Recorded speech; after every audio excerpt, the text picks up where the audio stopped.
Casse-toi. Casse-toi. Oh, revenez. Mais non, je n'ai pas dit casse-toi, j'ai dit casse-toi. Casse-toi, c'est un moyen mémotechnique pour les formules de trigonométrie. Revenez, quoi, on va faire un peu de trigo.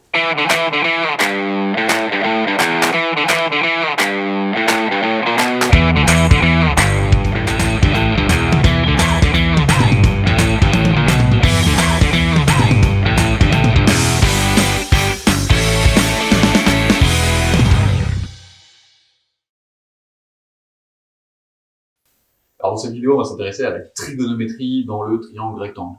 Les relations trigonométriques dans un triangle rectangle permettent de calculer des longueurs ou des angles. Commençons cette vidéo par donner les définitions des trois rapports trigonométriques dans un triangle rectangle. On va considérer un triangle ABC rectangle en A et commençons par rappeler le vocabulaire relatif aux côtés. Le côté BC, en face de l'angle droit, c'est l'hypoténuse.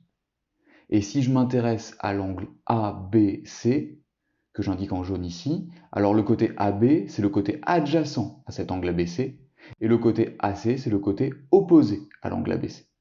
Le cosinus d'un angle aigu, c'est le quotient, c'est-à-dire le résultat de la division de la longueur du côté adjacent par la longueur de l'hypoténuse. Dans notre exemple, le cosinus de l'angle ABC, c'est donc la longueur de AB divisée par la longueur de BC. Le sinus d'un angle aigu, c'est lui le quotient de la longueur du côté opposé par la longueur de l'hypoténuse. Dans notre exemple, le sinus de l'angle ABC, c'est donc la longueur de AC divisée par la longueur de BC. Enfin, la tangente d'un angle aigu, c'est le quotient de la longueur du côté opposé par la longueur du côté adjacent. Dans l'exemple ici, la tangente de l'angle ABC, c'est donc AC divisé par AB. Le cosinus, le sinus et la tangente sont des coefficients qui ne dépendent que de la mesure de l'angle. Le cosinus et le sinus sont obtenus en divisant la longueur du côté adjacent ou du côté opposé par l'hypoténuse. L'hypoténuse étant plus grande que le côté adjacent ou le côté opposé de l'angle, ces coefficients sont toujours inférieurs à 1. Ce sont donc des nombres compris entre 0 et 1. Casse-toi, c'est un petit moyen mémotechnique pour retenir les formules de trigonométrie. K, parce que le cosinus d'un angle dans un triangle rectangle est égal au côté adjacent divisé par l'hypoténuse. So, parce que le sinus d'un angle est égal au côté opposé de cet angle divisé par l'hypoténuse. Et Toa, parce que la tangente d'un angle est égale au côté opposé de cet angle divisé par son côté adjacent. Alors on va tout de suite voir ensemble des exemples de calcul de longueur et des exemples de calcul d'angle à l'aide de ces relations trigonométriques. Le triangle ABC est rectangle en A, ce qui va nous permettre d'utiliser les relations trigonométriques.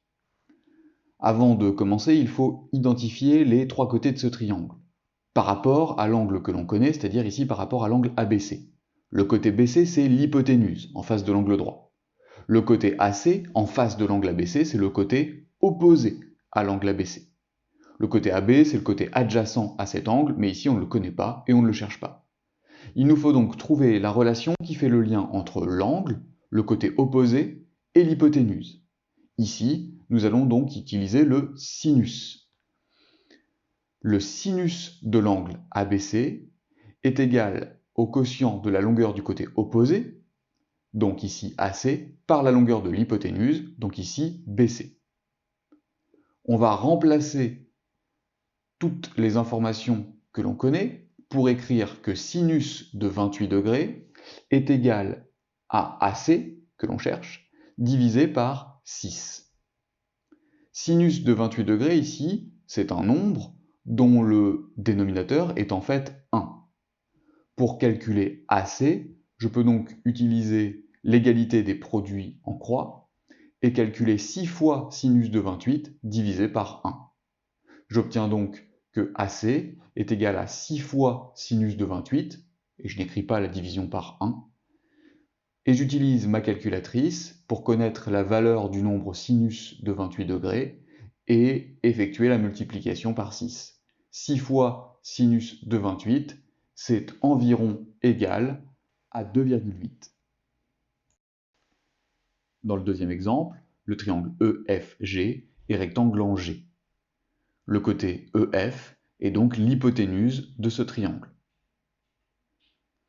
Par rapport à l'angle EFG que l'on connaît et qui mesure 49 degrés, le côté FG est le côté adjacent. Le côté EG, qui est en face de l'angle EFG, est donc son côté opposé. Ici, on ne connaît pas l'hypoténuse et on ne cherche pas à la calculer, elle ne sera donc pas utile dans la suite. On cherche une relation qui fait le lien entre l'angle, son côté adjacent et son côté opposé. On va donc utiliser la tangente.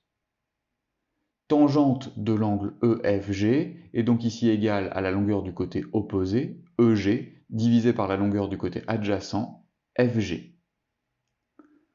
On remplace les longueurs et les mesures que l'on connaît pour écrire tangente de 49 degrés est égale à 1,2 sur FG que l'on cherche à calculer. Le dénominateur du nombre tangente de 49 degrés, c'est 1. Pour calculer FG, on peut donc utiliser l'égalité des produits en croix et écrire que FG est égal à 1 fois 1,2 divisé par tangente de 49 degrés. Donc FG est égal à 1,2 divisé par tangente de 49 degrés, ce qui est environ égal à 1.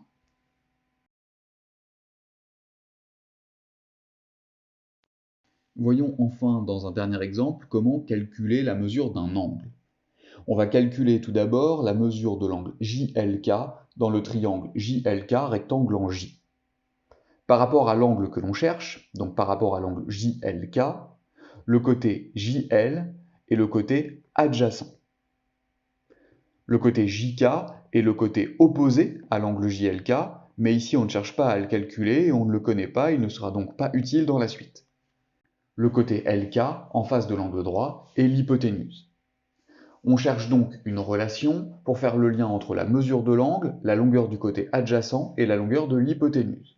On utilisera donc le cosinus. Le cosinus de l'angle JLK est égal à la longueur de JL divisé par la longueur de l'hypoténuse LK. Le cosinus de l'angle JLK est donc ici égal à 2,9 sur 6. Nous connaissons donc la valeur du cosinus de l'angle JLK. Pour connaître la mesure de l'angle en degrés, on va utiliser notre calculatrice. Pour savoir à quel angle aigu en degrés correspond un cosinus égal à 2,9 sur 6, on utilise la touche cosinus moins 1 et on tape cosinus moins 1 de 2,9 sur 6. La calculatrice nous permet ainsi de déterminer que l'angle JLK mesure environ 61 degrés. Enfin, pour calculer la mesure du dernier angle manquant dans ce triangle, la mesure de l'angle LKJ, nous pourrions réutiliser de la trigonométrie, mais plus simplement, nous allons utiliser la propriété selon laquelle la somme des trois angles d'un triangle est égale à 180 degrés. LKJ est donc égal à 180, moins 90, moins environ 61. L'angle LKJ est donc environ égal à 29 degrés.